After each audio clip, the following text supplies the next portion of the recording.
Hi, I'm John Hill, a member of the St. Anne's Men's Cornerstone team, with the Lenten reflection for March 22nd, the Lithuanian Hill of the Crosses.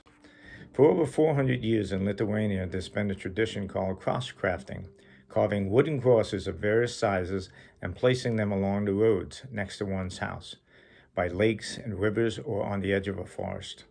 Priests would specifically bless these crosses with great ceremony, and a celebration would follow. When passing by a cross, a person was expected to stop, take off their hat, make the sign of the cross, and say a prayer. As a result of World War II, Lithuania became part of the Union of the Soviet Socialist Republic, the USSR, and this brought severe restrictions on cross-crafting.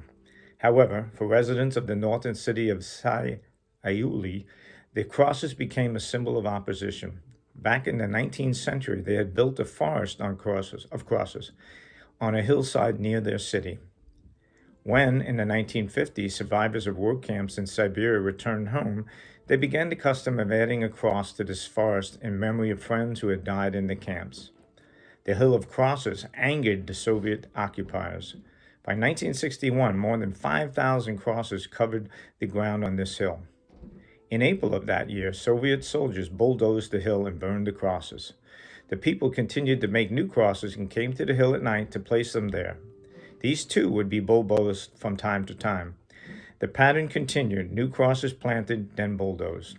In 1991, when Lithuania finally achieved independence, the crosses grew in numbers. Today, more than 200,000 crosses stand on the Hill of the Crosses. Now there were some Greeks among those who had come up to worship at the feast. They came to Philip, who was from Bethsaida in Galilee, and asked him, "Sir, we would like to see Jesus." Philip went and told Andrew. Then Andrew and Philip went and told Jesus. And Jesus answered them, "The hour has come for the Son of Man to be glorified." Today's passage takes place just after Jesus has raised Lazarus from the dead. This is a turning point in John's Gospel, and a sad one. In a sense, the Passion begins here. From now on, the theme of death as a source of life will dominate John's Gospel. The great good thing that Jesus did in raising Lazarus is producing opposition, setting in motion the chain of events that would lead to his death. Jesus could see it coming. He watched the storm clouds gather and knew that he was going to die. It just didn't seem right. Jesus had been doing everything he could to reach out to the people, rich and poor, everybody, and yet opposition to what he was doing was growing stronger and getting personal.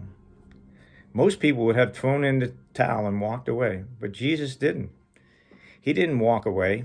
He would go through suffering and death because he was convinced that this was the path to life. What happens in my life when I face opposition in the course of doing what is right? Do I stay the course or throw in the towel? Spend some quiet time with the Lord, and have a great day.